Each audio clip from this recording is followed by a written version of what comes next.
and for our community to be a safer place. Yes. So we're going to be in Judges chapter 17. I'm reading from the New Living Translation. Yes. He's got his phone. Uh-huh. You are good. The Bible on the phone. Oh, Yeah. Yep. that's amazing. I don't do study Bible from the phone because I have a Bible and I broke the binding, but I keep my notes in it. So when I go through and study, so if you think, man, she remembers all of that, I have notes. We can play it when we listen. Yeah. So what app is that reads it to you? I don't know what it is. But it works. But it works. Yeah, it'll read out. Wonderful. All right, so there was a man named Micah who lived in the hill country of Ephraim. And one day he said to his mother, I heard you place a curse on the person who stole 1,100 pieces of silver from you. Well, I have the money. I was the one who took it. All right, so this is 28 pounds of silver. Oh my God. This is a lot of money. That's a lot of money. It's a lot of money. And, we think, God, how could that happen? Sadly, we still have incidences of this. I know of at least one person in our congregation whose child has taken money out of their retirement when they had given them some POA access, thinking they were doing advanced planning and doing things right. And instead, it came back to bite them. And so here, though, is a piece of good news for that person and for us. The Lord bless you for admitting it, his mother replied. He returned the money to her, and she said, I now dedicate these silver coins to the Lord. In honor of my son, I will have an image carved and an idol cast. And you go, oh, so close. She was almost really good in this, thank you for admitting it. Presumably it's been some time. And so she's kind of already adapted or adjusted her life to live without this. And so now she's like, well, I have it back and I have a restored relationship with my son. Hallelujah. I want to celebrate. And so I'm going to commemorate this moment to have an idol cast. We've come very, very, very far away from the commandments in just a couple of generations. And Thou shalt not have any other graven image. yes, do not have false gods. Do not cast idols. But here we are. Verse 4, so when he returned the money to his mother, she took 200 silver coins and gave them to a silversmith, who made them into an image and an idol. And these were placed in Micah's house. Micah set up a shrine for the idol, and he made a sacred ephod and some household idols. Now, an ephod was the garment the priest was to wear in order to conduct worship. So not only have we created an idol to worship, but now we're creating for ourselves the kinds of clothing that a priest would wear because, we don't need a priest anymore. We can just worship for ourselves. And so he's made this and some other household idols because, again, why have one God when you can have many? Then he installed one of his sons as his personal priest. Okay, I am not the priest for anyone in my family, nor will I ever be.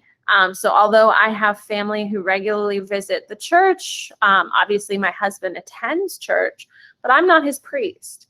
He has another relationship with another church and another leader that he can meet with and go and talk because I can't be your wife and your priest.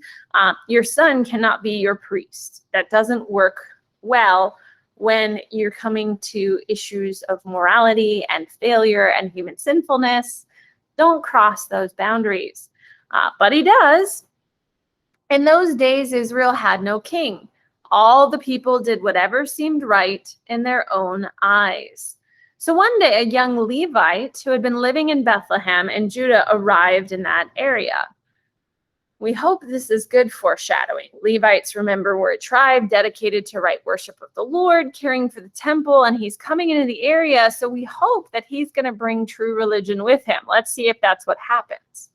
He had left Bethlehem in search of another place to live, and as he traveled, he came to the hill country of Ephraim, and he happened to stop at Micah's house as he was traveling through. "Where are you from?" Micah asked him. He replied, "I am a Levite from Bethlehem in Judah, and I'm looking for a place to live."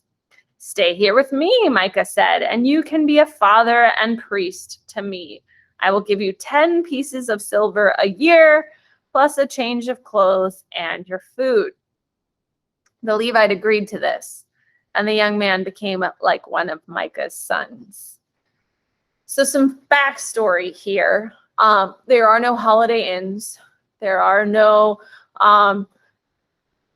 Days Inn or any other place. And so when you were traveling, it was very common to just knock on somebody's door and ask if they had a room that you could stay in. It was very common in those days, the way they built their houses. They would have the main room, and then they had the family room off of that, which is where sleeping occurred. And then there was this like almost lanai-like space, but it was on the roof. So they would have the house roof, and then they'd have some poles on the corner and some thatch above it to give some shade. And they would often let visitors sleep up on the roof, which again, in the Middle East, where it's quite hot, the roof was not a bad spot. So Micah's offering him, now he may have had a much nicer house. Consider again that there was 1,100 pieces of silver to steal and not be missed. So this is a wealthy family. They probably got a couple spare rooms. It's all good. So he invites this young man to live as one of his sons, because he kind of recognizes that maybe his son wasn't the best person to be his priest. So, "Oh, and you're a Levite? Sure, you can come be a priest for me." So Micah installed the Levite as his personal priest, and he lived in Micah's house. And he says, "I know the Lord will bless me now," Micah said, "because I have a Levite serving as my priest."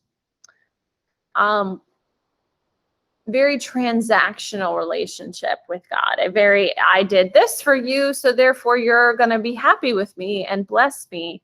And a very, very low understanding of what God is actually looking for. Guardianship. Yes. You're the right kind of person. I confess in the Episcopal Church, my options are more limited than others, because for many Episcopal churches, I am not the right kind of person to be their priest. Being female, for one, but for two, I am younger and I am not of the country club kind of culture. That's not what I was raised in. And so there are Episcopal churches that is part of their culture, and that's part of what's important to them. And so I interviewed at a couple, and I was very like, "Oh, that's nice. Thanks for coming. Goodbye." Shallow. Yeah, but he has this kind of thing of, well, you're the right kind of person, so clearly all will go well. Now we're going to move on and find out that idolatry is not just happening here in Micah's house, it's happening all over.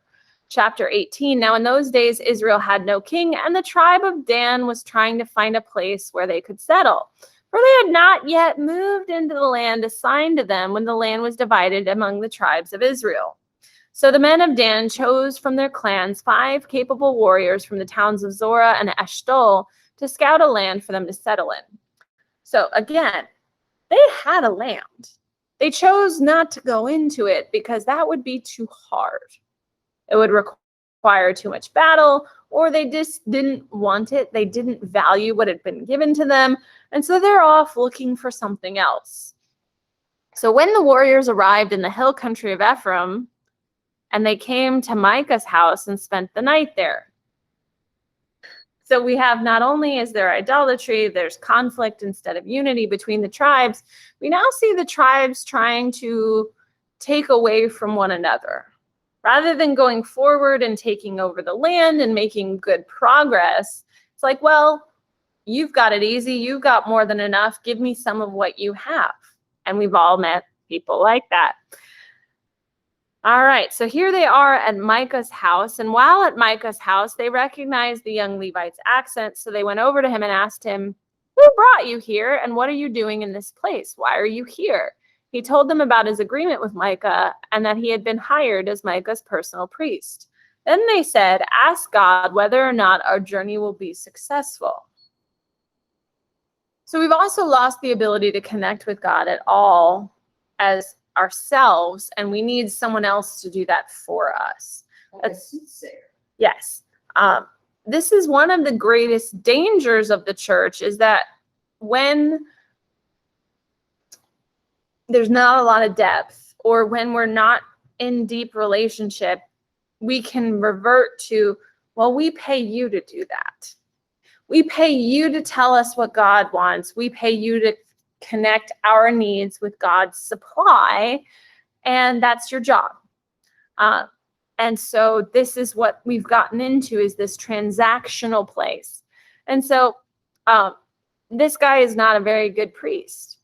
He was never meant to be a priest. He was a Levite, probably somebody who was just of the clan where you'd helped attend to the temple, the holy altar guild of the day. But he gets to become a priest. It's a cushy gig. He doesn't turn it down. And so he responds, "Go in peace," the priest replied, "for the Lord is watching over your journey." If you ever ask me if God says something or thinks something or asks for something in particular, if you don't see me pause and go, let me pray about that, don't trust whatever comes out of my mouth next.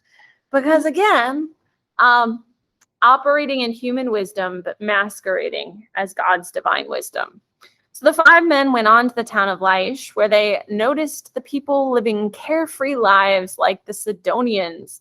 They were peaceful and secure. So they go, well, we want life to be like that. The people were also wealthy because their land was very fertile, and they lived a great distance from Sidon and had no allies nearby. Dun, dun, dun. So the men returned to Zorah and Eshtaol. Their relatives asked them, "What'd you find?" The men replied, "Come on, let's attack them. We have seen the land and it is very good. What are you waiting for? Don't hesitate to go and take possession of it. When you get there, you will find people living carefree lives. God has given us a spacious and fertile land lacking in nothing." Wait a second. God gave you this other land over here. But this one looks nicer. This one looks easier, and they don't have any allies. Again, they were never meant to do this alone. All the Israelites were supposed to help each other out in taking their land, but they've forgotten that. So 600 men from the tribe of Dan, armed with weapons of war, set out from Zorah and Eshtaol. They camped at a place west of Kiriath Jearim in Judah, which is called Mahanadan to this day, which means the camp of Dan. Then they went on from there into the hill country of Ephraim and came to the house of Micah.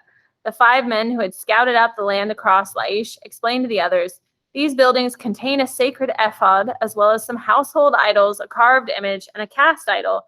What do you think we should do?" So again, Micah's kind of dumb. He's very trusting. And he's like, "Here's all my valuables. Thanks for coming to see my house." And they sure made note of them. And now they're on their way and they're going, well, what should we do? Verse 15.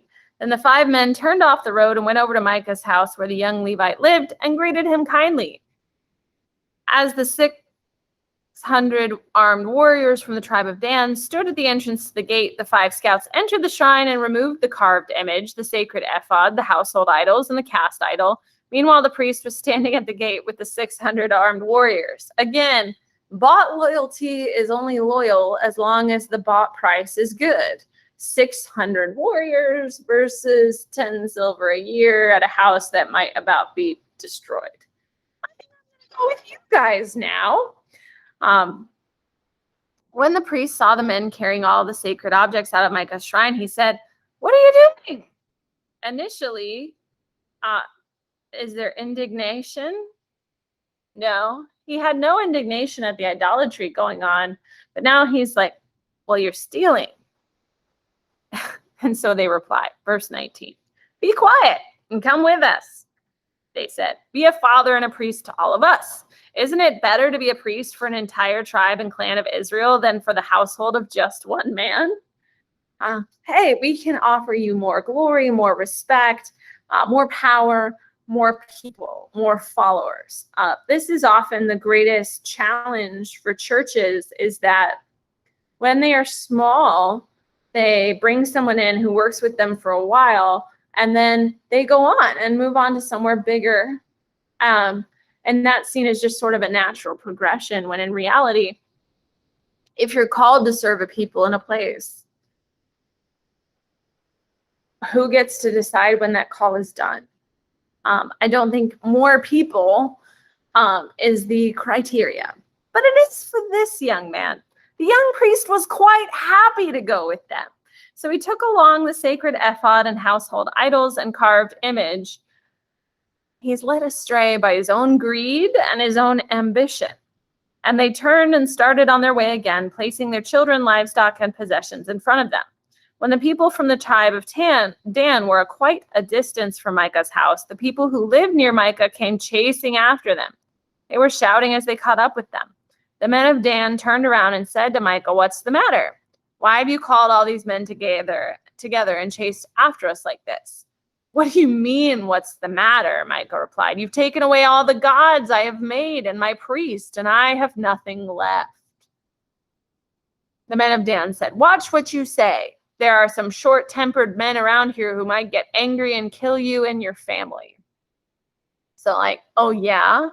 What are you going to do about it? You want to fight us? We'll just kill you. So the men of Dan continued on their way. When Micah saw that there were too many of them for him to attack, he turned around and went home. Then with Micah's idols and his priests, the men of Dan came to the town of Laish, where the people were peaceful and secure. They attacked with swords and burned the town to the ground. There was no one to rescue the people, for they lived a great distance from Sidon and had no allies nearby. This happened in the valley near Beth Rehob. Then the people of the tribe of Dan rebuilt the town and lived there, and they named the town Dan, after their ancestor Israel's son, but originally it had been called Laish. Then they set up the carved image, and they appointed Jonathan, son of Gershom, son of Moses, as their priest. Great. So no, this wasn't just a random Levite. This wasn't just a random guy. This was a descendant of Moses. Now think back to Deuteronomy. Think back to the injunction when we're to have the Passover. We're to remind our children each time. What happened? Why did it happen? What does God command us to do in response for our deliverance? At a minimum of once a year, they were supposed to have these conversations so this doesn't happen. But clearly, at some point, the chain of transmission was broken, and we know more about God than we know God in actuality. So Micah's carved image was worshipped by the tribe of Dan as long as the tabernacle of God remained at Shiloh. Again, Judges is mostly a book of description. Here's what the people of God did in their time between good leadership. They did whatever was right in their own eyes. And I'm grateful it's in the Bible, because it shows us what our human hearts are capable of justifying. And not only can we justify it, we can dare to say, well, God will bless us for this. Yeah, this is everybody for themselves, and get the best for yourself.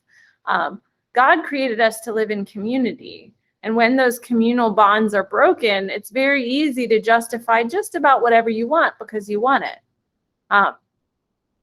So now we're going to get to the Levite and his concubine.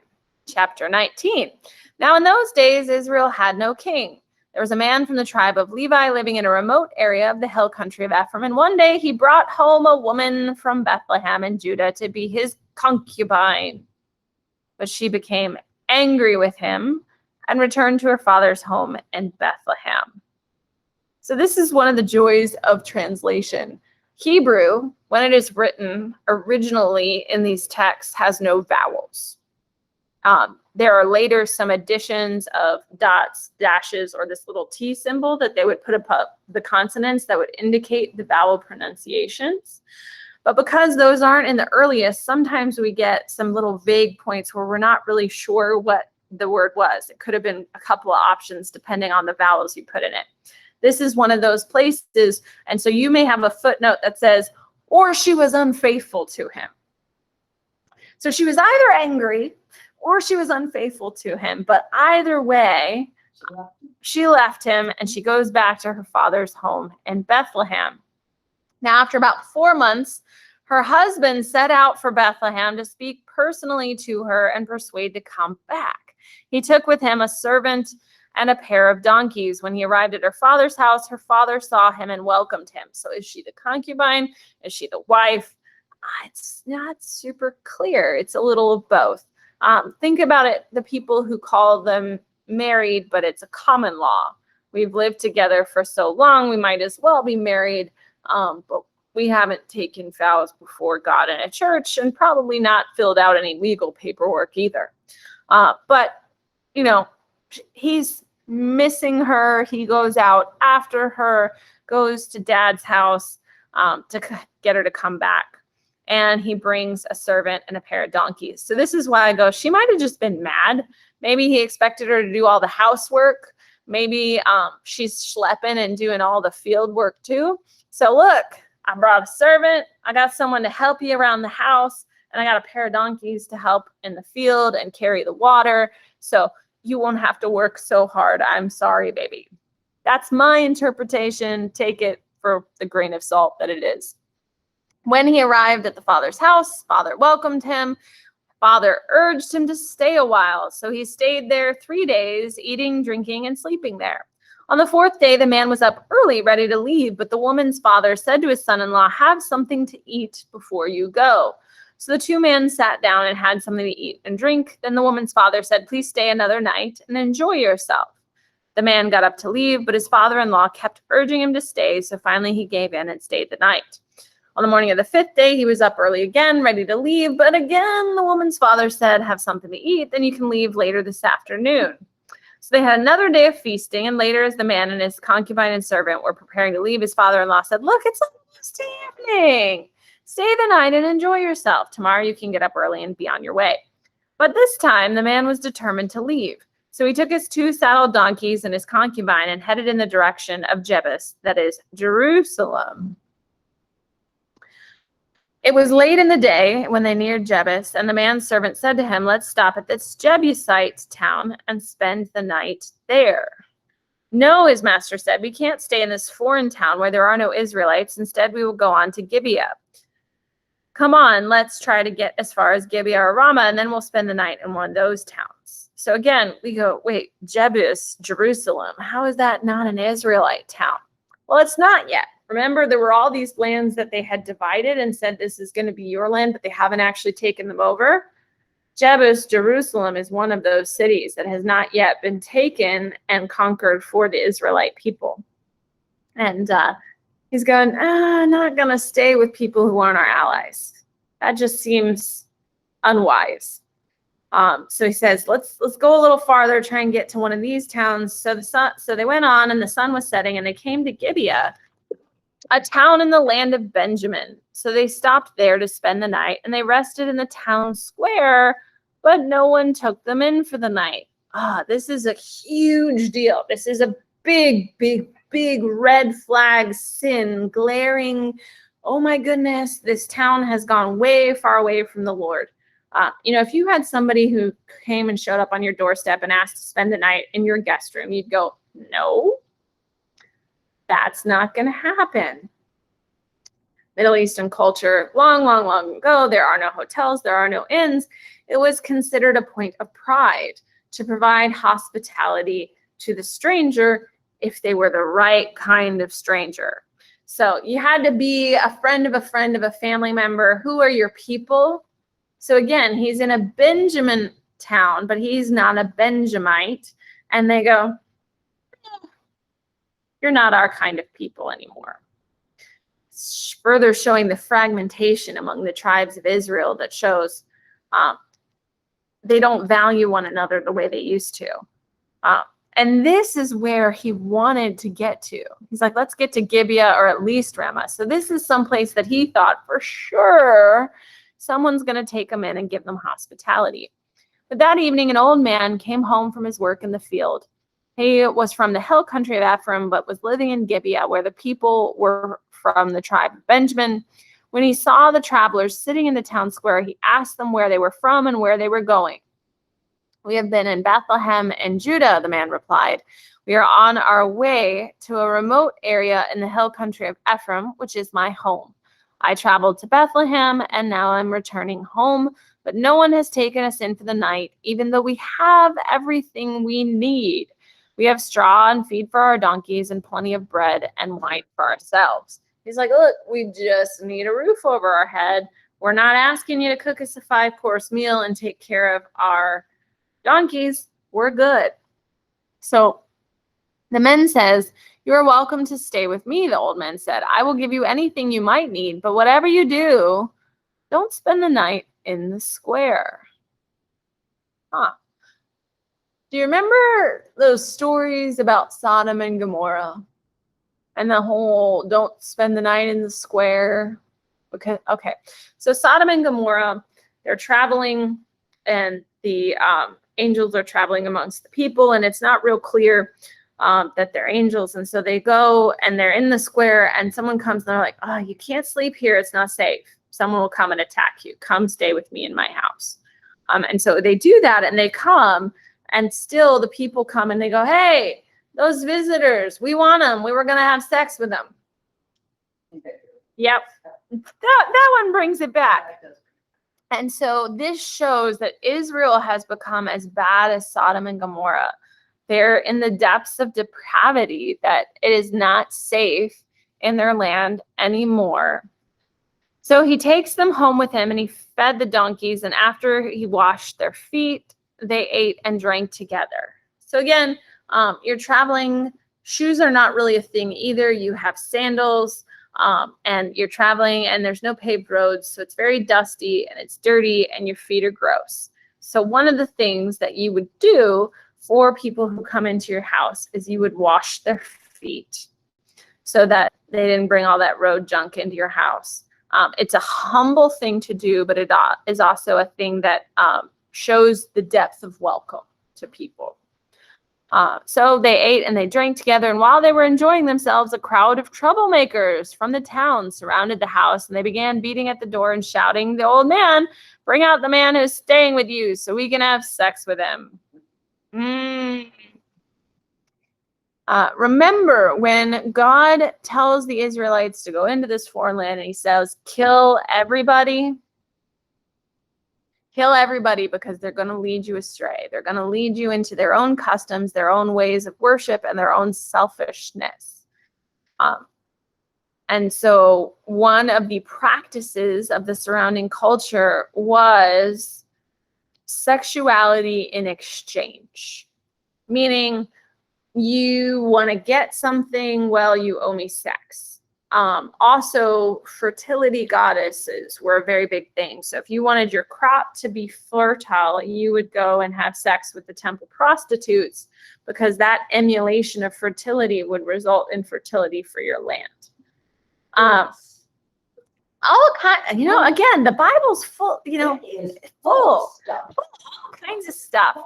And so one of the things here to note is this is a practice which is appearing homosexual, but it is not homosexuality as we would define it or know it today in our culture. This is not a consensual, and this is not romantic at all. This is just pure exploitive. I want to get my rocks off, and I have power over you. I'm going to humiliate you. So the old man steps outside to talk to them, and he says, no, my brothers, don't do such an evil thing, for this man is a guest in my house, and such a thing would be shameful.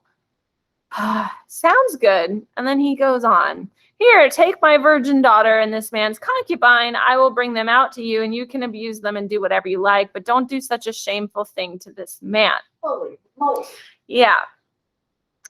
So we're going to do a little unpacking of this now. Hospitality was the highest honor and value in Middle Eastern culture. And it still is.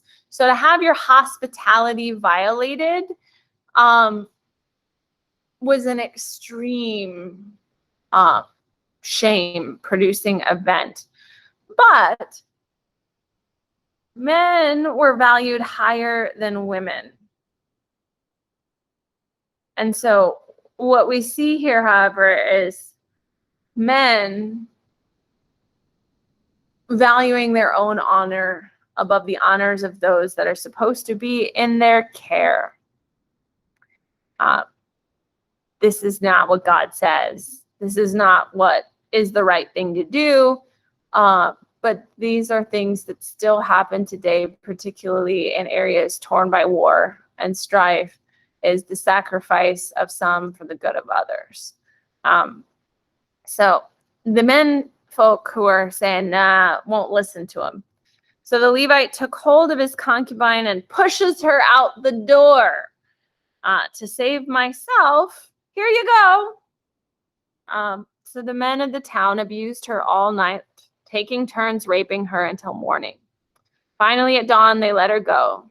At daybreak, the woman returned to the house where her husband was staying. She collapsed at the door of the house and lay there until it was light. When her husband opened the door to leave, there lay his concubine with her hands on the threshold. He said, "Get up, let's go." But there was no answer. So he put her body on his donkey and took her home. One minute they call her a concubine, and one minute they call her a wife. Yeah. Again, there's this in-between place. And this shows the depth of sin and the issue of women's status. Women's status was changeable. It's not like today where you take legally binding vows and therefore you are a wife up until, divorce happens. You are a wife even if they choose to forsake you, even if they choose to do any number of things, you're still legally their wife. That was not the case. And so your status in a household often depended on how pleased your husband was with you at the time. In Middle Eastern culture today, in other words, if you were in Saudi Arabia and you wanted a divorce, all the male has to say is 3 times, "I divorce you, I divorce you, I divorce you." Yep. Marriage is not 3,000. Yep. Again, patriarchy is a sin. The valuing of one gender above another is a sin, but it's very prevalent and it's very pervasive. And Christianity and Judaism, when practiced rightly, combat that. Still today we'll hear criticism from people who are more liberated or modern who are like, oh, Christianity, it oppresses women. And it's like, you have to look at it through the lens of its time to realize that it actually elevated them. For God to say, love one another as Christ loves the church, meaning a man was to give up everything, be willing to sacrifice even his own life for the sake of his wife. That was radical. That is a complete rewrite. But again, this is very far from what God wanted, but this is where we got to. Yes. And both in God's image. And yet, here we are. So some manuscripts say that she's dead. So when he gets home, he took off a knife and he cuts his concubine's body into 12 pieces. Then he sent one piece to each tribe throughout all the territory of Israel. Everyone who saw it said, such a horrible crime has been committed in all the time since Israel left Egypt. Think about it. What are we going to do? Who's going to speak up? So people who feel guilty, people who've done something wrong, often have to make others at fault. It wasn't my fault this happened, it was yours. So presumably he's dealing with a great deal of guilt that not only did he push her out the door, but that resulted in her death. And so he's got to turn this into the rest of Israel is at fault because you all have forsaken your vows to, walk together as tribes. And so he sends a piece of her to say, her death is on your hands, not mine, yours. So chapter 20, Israel's war with Benjamin. Then all the Israelites were united as one man from Dan in the north to Beersheba in the south, including those from across the Jordan in the land of Gilead. The entire community assembled in the presence of the Lord at Mizpah, and the leaders of all the people in the tribes of Israel, 400,000 warriors armed with swords, took their positions in the assembly of the peoples of God. Word soon reached the land of Benjamin that the other tribes had gone up to Mizpah. The Israelites then asked how this terrible crime had happened. The Levite, the husband of the woman who had been murdered, said, "My concubine and I came to spend the night in Gibeah, a town that belongs to the people of Benjamin. That night, some of the leading citizens of Gibeah surrounded the house, planning to kill me, and they raped my concubine until she was dead."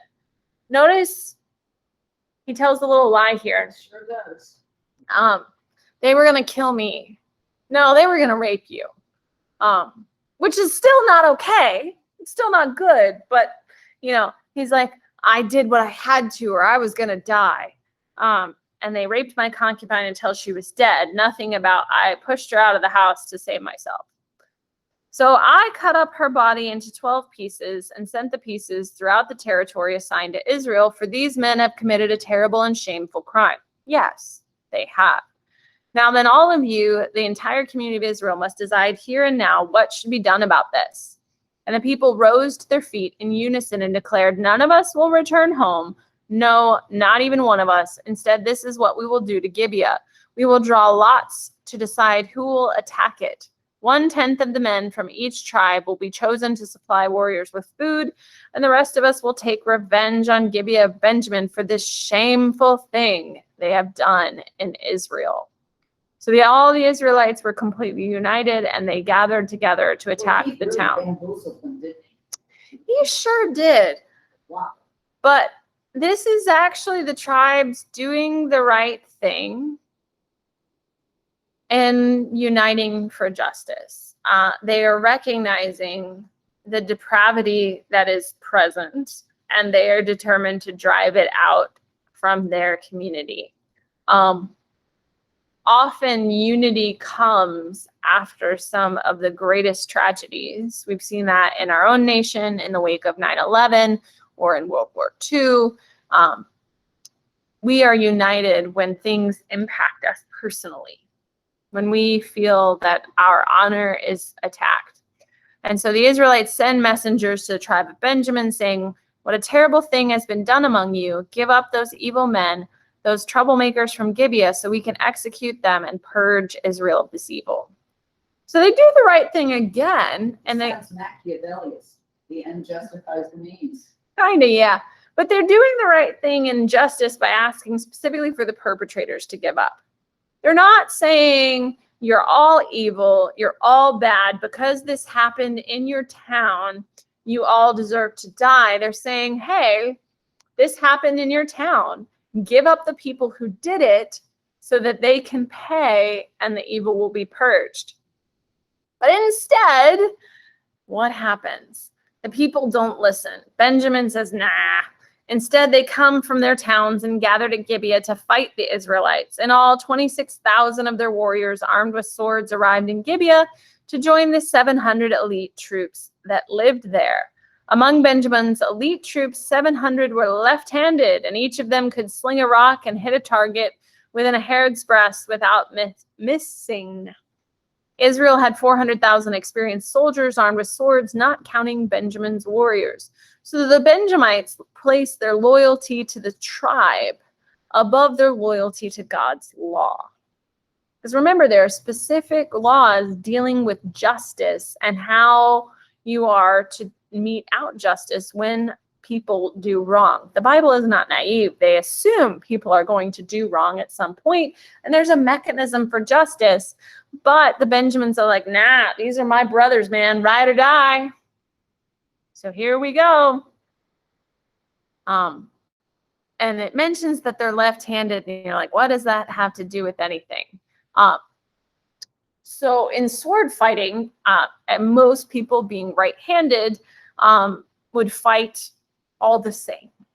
There was, so being a left-handed swordsman gave you an advantage. It put people off because they didn't quite know how to counter. It just made everything a little bit versus left-handed folks like me. We're used to the world not being built for us. We know that, most people are right-handed, and most of the time the door is going to swing a different way than we would have it do, and it just is what it is. Lefty. Do you write like this? No, I write normally. So this page.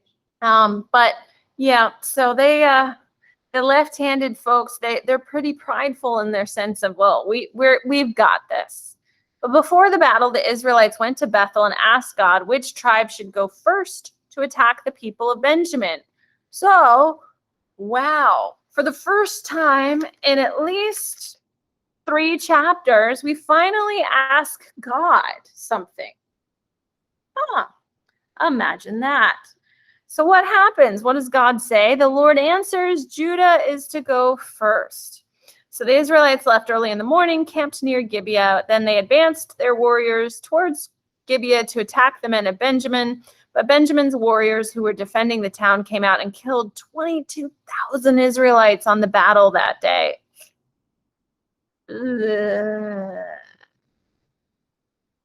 But the Israelites encouraged each other. So they don't give up. They respond, and they take their positions again at the same place they'd fought the previous day. For they had gone up to Bethel and wept in the presence of the Lord until evening. They had asked the Lord, should we fight against our relatives from Benjamin again? And the Lord had said, go out and fight against them. We should not be naive and think that when we are doing the right thing, that it will be easy and have no consequences and not cost us anything. That's not reality. And so they pay with many lives. Didn't have to be this way. They could have, before it got this bad, made motions towards unity with the tribes. But instead, when we get to the point where you're having a battle in your family, there are going to be people who lose, and there are going to be people who pay the price. So they are encouraged, they grieve their losses, and they go back and they fight the next day. So the next day they went out again to fight against the men of Benjamin, but the men of Benjamin killed another 18,000 Israelites, all whom were experienced with the sword. They're enduring heavy losses for the sake of what is right. We, as a nation, just endured a loss with the attack in Kabul. Could we have gotten all of our people out of there sooner? Yeah, but we stayed and kept trying to get as many people who were our allies and refugees out as well. And we had a loss, but it was the right thing to do. So then again, the Israelites went up to Bethel and wept in the presence of the Lord and fasted until evening. They also brought burnt offerings and peace offerings to the Lord. The Israelites went up seeking direction from the Lord. In those days, the Ark of the Covenant of God was in Bethel, and Phinehas, son of Eleazar, and grandson of Aaron, was the priest. So the Israelites asked the Lord, should we fight against our relatives from Benjamin again, or should we stop? The Lord said, go, tomorrow I will hand them over to you. And I have this underlined because sometimes we give up too soon. When something is costing us a lot of money or emotional relationship or regardless, most of us are not sending people into battle to die. But there are things that we do. We are convinced this is probably what I need to do, but it costs a lot. And so sometimes we give up, but we need to ask God, because sometimes victory is just one more day. Just persist a little longer. And only you in your relationship with God can figure out where is that turning point of persist or retreat. But the Israelites set an ambush all around Gibeah. They went out on the third day and took their positions at the same place as before. When the men of Benjamin came out to attack, they were drawn away from the town as they had done before. They began to kill the Israelites. About 30 Israelites died in the open fields along the roads, one leading to Bethel, the other leading back to Gibeah. Then the warriors of Benjamin shouted, "We're defeating them as we did before." But the Israelites had planned in advance to run away, so that the men of Benjamin would chase them along the roads and be drawn away from the town. When the main group of Israelite warriors reached Baal Tamar, they turned and took up their positions. Meanwhile, the Israelites, hiding in ambush to the west of Gibeah, jumped up to fight. There were 10,000 elite Israelite troops who advanced against Gibeah. The fighting was so heavy that Benjamin didn't even realize the impending disaster. So the Lord helped Israel defeat Benjamin. And that day, the Israelites killed 25,100 of Benjamin's warriors, all of whom were experienced with the swords. The men of Benjamin saw that they were beaten. There's a lot of people dying. Sure are. A lot of people dying. And you go, why? What was that even for? Again, I look back to wars of our time, not really my time, but the wars that we won, the wars that we get through and as a country leave more united are the ones where we are convicted that the price was worth it. So World War II, everybody goes, the price was worth it. Vietnam? No.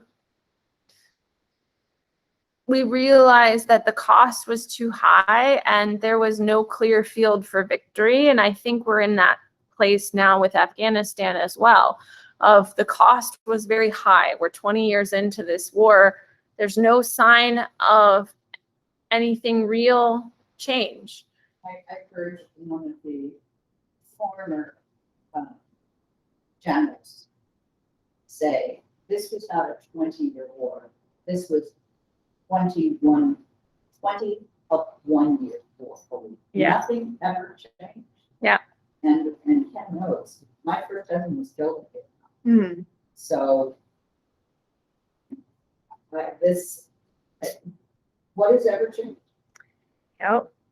I think for us as Christians, we look at the Prince of Peace, who submits to Roman authority, submits to death, but brings unity out of that. And our role is to say, can we work towards unity before we get to the place where war is the last and only result? Can we get there? Not so far, but I pray that one day, as the Bible promises, swords will be beaten into plowshares, and we can be people of that process. So the Israelites had retreated from Benjamin's warriors in order to give those hiding in ambush more room to maneuver against Gibeah, verse 37. Then those who were hiding rushed in from all sides and killed everyone in the town. They had arranged to send up a large cloud of smoke from the town as a signal. When the Israelites saw the smoke, they turned and attacked Benjamin's warriors. By that time, Benjamin's warriors had killed about 30 Israelites, and they shouted, "We're defeating them as we did in the first battle."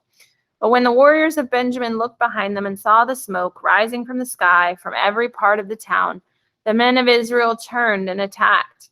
At this point, the men of Benjamin became terrified because they realized disaster was close at hand. So they turned around and fled before the Israelites toward the wilderness, but they couldn't escape the battle. And the people who came out of the nearby towns were also killed. The Israelites surrounded the men of Benjamin and chased them relentlessly, finally overtaking them east of Gibeah. And I have in my notes this little underline that says, was the chase and complete slaughter necessary for judgment? Because remember, this all started over the life of one woman. All of us have to choose, what is the price worth?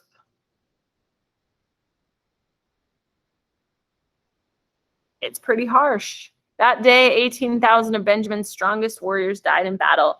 The survivors fled in the wilderness toward the rock of Rimmon, but Israel killed 5,000 of them along the roads. They continued to chase until they had killed another 2,000 near Gittim.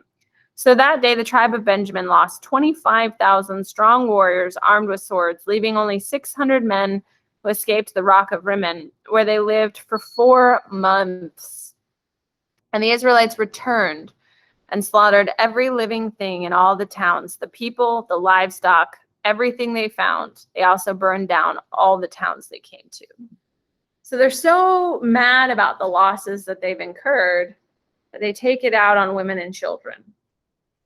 And they burn the towns to the ground. And this is why a lot of people say, I don't read the Old Testament. It's rough. It is a rough ride, but for me, and why I teach it, and why I think everybody should read and go through it, there is this capacity in Christianity to think, well, we've got Jesus, so we're good people now. We've got a relation, and not to pick on our Baptist-y leaning friends, but this idea that having the right head knowledge about God or a right relationship with Jesus, I've accepted Jesus Christ as my Lord and Savior, and this idea that just that alone is going to make you done with your journey with God and that you're good. Read James. Yeah, read James, but also read this and see, how did we get to a grandson of Moses? We're only a grandson of Moses, and we've gotten this far away from what does a real relationship with God look like, and with our people as our brothers and sisters with God. So I read the Old Testament as a warning to us as Christians, like, let's not be complacent here and just assume that we're all good people now because God loves us. Yes, God loves us. God pays a very high price for that love, and we should not be naive. Amen. There we go. That's enough for the day. And Whoa. we'll pick up again next week. Next week's not quite as bitter. And these were all, and explain this to me,